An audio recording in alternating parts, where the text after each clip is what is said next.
So I stopped her. I was like, listen, I know everything. And she's had this dumbfounded look on her face, like, what are you talking about? She's like, I know everything. I already met the tenants, I already went to the property. I came back from being out to sea. I couldn't get a hold of you, so I just went over to the property. Unbelievable, Sam. So she was stuck. There was nothing she could say, and she was like, you know what? You got me. I messed up. So I was like, what's going on? She was like, well, me and my husband are going through a divorce. It was Christmas time, so I needed the money for Christmas presents and stuff like that. I was like, I heard enough. I want my money, or we going to court. All right. Or you could just knock on the head. I mean, an ordinary person would be so pissed, Sam. Normally that would have been my first response, but one, she's a female. Two, I didn't want to go to jail. Yeah. So, I told her I want my money, and I want my money ASAP. So she's like, I'm gonna pay you. So after about a week of going back and forth with her and her acting like, I owe her a favor or something like that, she's a victim, I decided to take it to court. Took it to court. Of course, I won that judgment. What was that worth? Yeah, I didn't get anything from that. Yeah, that ain't worth the paper, man. I came out of pocket and tried to garnish ways, because she had a second job also. Tried to garnish the wages from that job, but she had a whole bunch of other people garnishing the wages also, so at the end of the day, I didn't get anything. So she basically didn't get no money from a job? No. Wow. Because they can only take a percentage of what she's making. If you got other people digging in her pocket, take a number. Yeah. All right. Before I let you go, Sam, y'all hearing this is such good stuff. This is gold.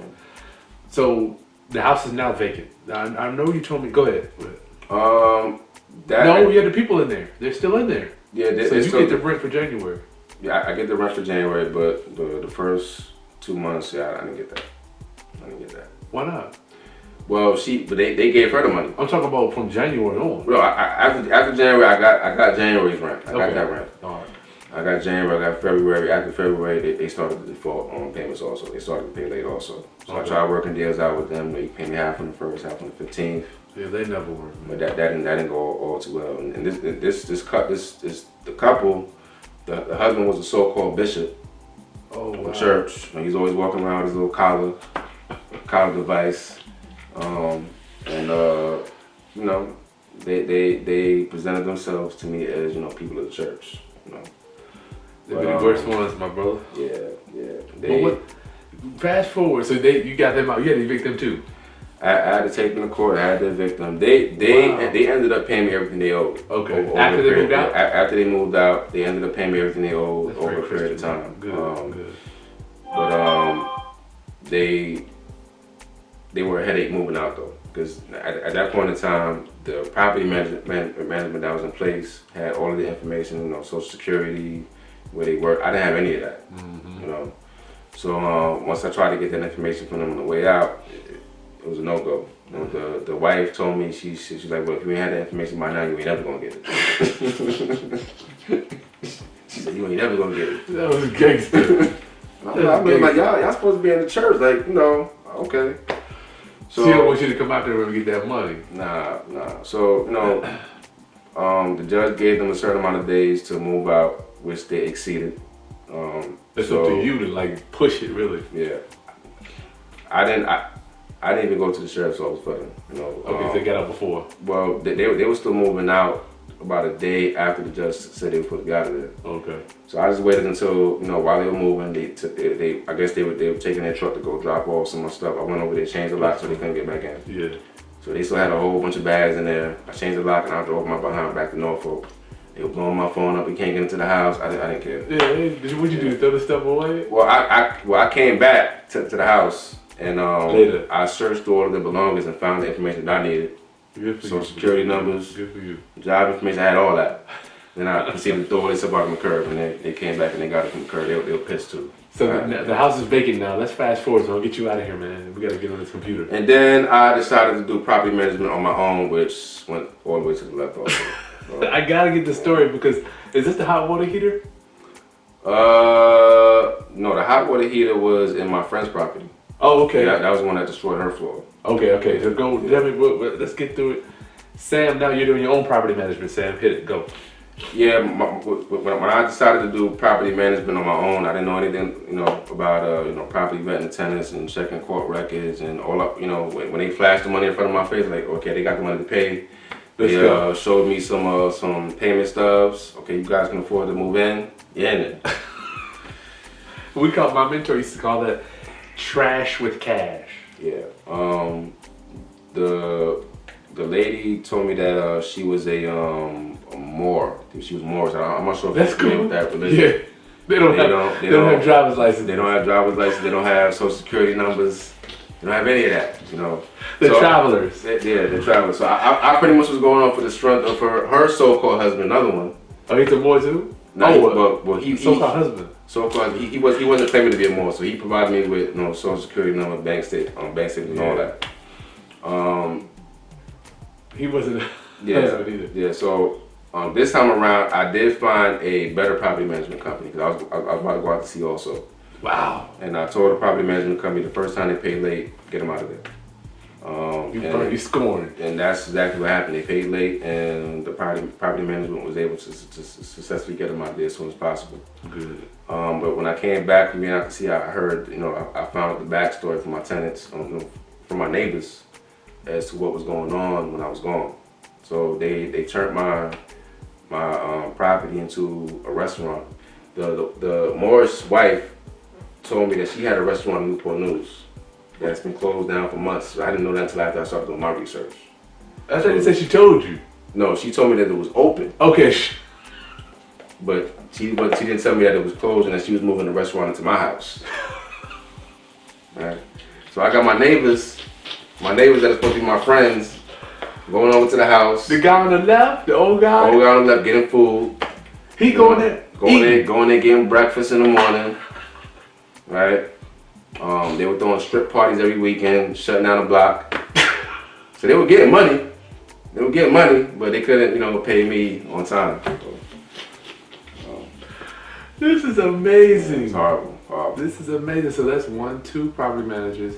You took it over, and now you got other property managers. That's 4. So that's three evictions back to back. What is this? 2 years? Over I think over a 2-year period. You see, the problem with a lot of evictions is every time somebody moves out of a house, it's stress, man. Mm-hmm. Door open and close, go. Yeah. And your floors, people walking in and out, moving, it cracks the floors. And you gotta come out of pockets, to bring the place back to life. Fix it up, clean it up.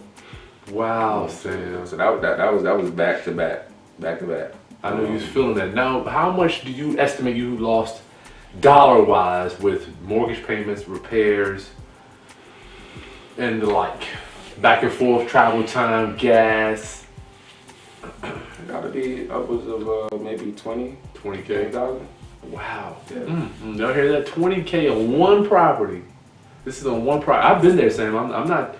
I'm in your shoes. When I started out, I probably lost, I'm gonna say closer to 50 in a couple years from vacancies, driving back and forth, mortgage payments. You don't have HOA, right? You don't have a homeowners association. They still go on when your property's vacant. Mm-hmm. So wow, Sam, that is so this last one, they're turning up, they're partying and clubbing. They're the ones that were evicted because they were late once. Yep. All right. So after that, my maintenance guy, the guy that was doing maintenance for my property, he put me in line with a good friend of his that also did property management. That's when things started to turn around. And she was able to get a nice couple into the property that paid on time. They were trying to get out of a house that they were living in that they had just bought. Somebody had got murdered in their front yard, so they were trying to get out of there. wow. The husband was a contractor that worked in Northern Virginia, and the wife was a school teacher. So I got my money. They were so good that I got my money before the first. Nice. And nice. They took real good care of the property. It was unfortunate that they had to leave. What happened to them? Fast forward. Well, they stayed there for what? They were there for maybe. They were there for about maybe 6 months. That's 6 months. it? Yeah, 6 months. What happened? Well, the husband, from what she told me, the husband got laid off. The husband got laid off, so instead of them, falling behind on payments, they decided to just, cut their losses and move. So they ended up moving to Florida. I know you ain't like that, not a lick. Nah. So they're gone. They're gone. So this is 3, 4. Oh, how many people is that? You got 4 or 5 people, son. A couple, Bishop, the guys, the Morris couple, and then the school teacher. How about the people that you didn't know about? They were there for 3 months. With the fraudulent property manager. You counted them too? Yeah. Okay, Yeah, so that's 4. wow, Sam. So then, the current property management that I had in place, they found somebody else and they put that in there. They were there for close to 2 years before they started. People. Yeah, the next people. Okay. They were there for close to 2 years before they started the default on payments. Okay, so 2 years ain't bad. Yeah, and I had to evict them also. What happened with that? Well, to be honest with you, she was. I think she was scared to tell me that she lost her job. Because she thought that I would try to get them out of there, but she started default on payments, which was kind of weird because they always paid on time for about a year straight. I didn't have any problems with them. They took good care of the property, except for that one hiccup with the fridge. Yeah, that's what I want to hear about. I'm sorry, the fridge. It was okay. I don't want the fridge. So when they moved in, so this is one property for our viewers. This is one property. Now, don't forget the money. The money you lost about 20. But how about before we get to the refrigerator? How about the life energy, Sam? Can you quantify that? The life energy is taking you to back and forth. It was draining. It was very draining. It was frustrating. Made me feel like I should have never purchased that property. Yeah. I should have started, renting it out or any of that. But refrigerator. So when they moved in, they had their own appliances. I had put a washer and dryer in place. I already had a fridge in there. They came and said, can we use our own washer and dryer? I said, that's fine. So I took the washer and dryer that was there, moved that to my property. And they also wanted to put their fridge in place. But I was like, you know what?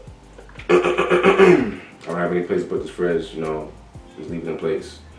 So they said, all right, fine, we're just gonna use your fridge. They didn't tell me that they were gonna still bring their fridge and try to install it. Their fridge had a water and ice dispenser. Mine was just a regular fridge. So they took my fridge and put my fridge in the sunroom. They were still using that in the sunroom, and then they tried to install their fridge where my fridge was at. Gotcha. So whoever installed the fridge and tried to hook up the water line to the back of the fridge for the ice and water dispenser didn't hook it up properly.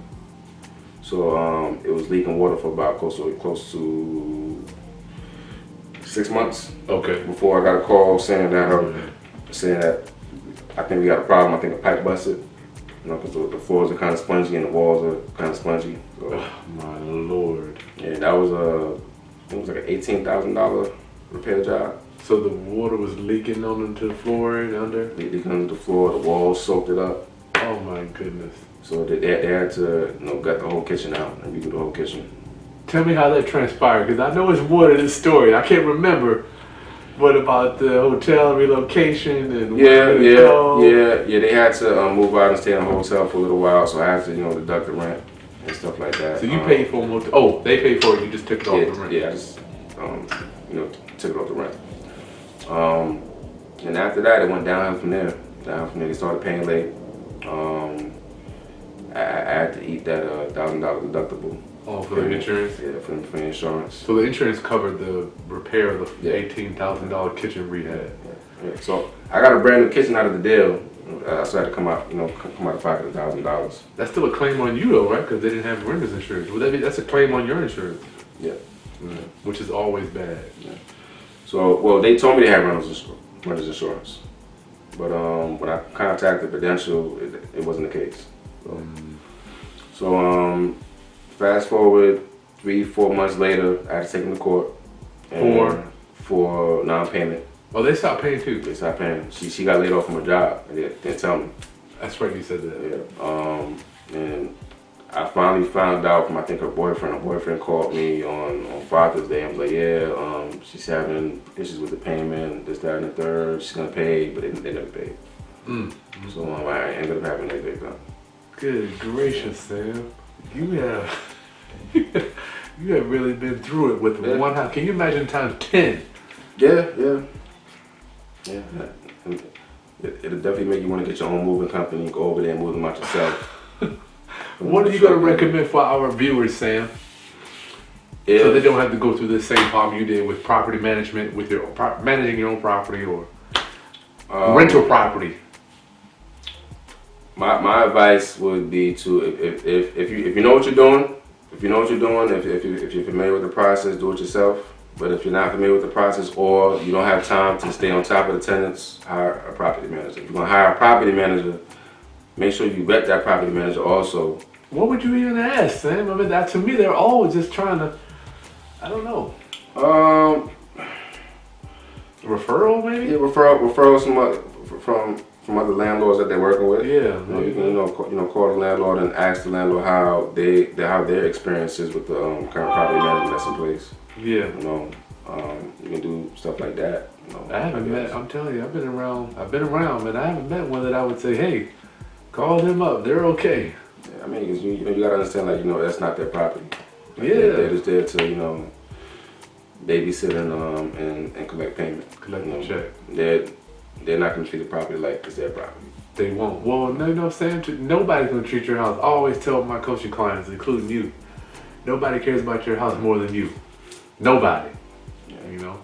Yeah, me too. When I was managing my friend's property, I took the property on as if it was mine. Well, you should if you are. I think that goes to having integrity and honesty. Because I treat people's stuff like it's mine too.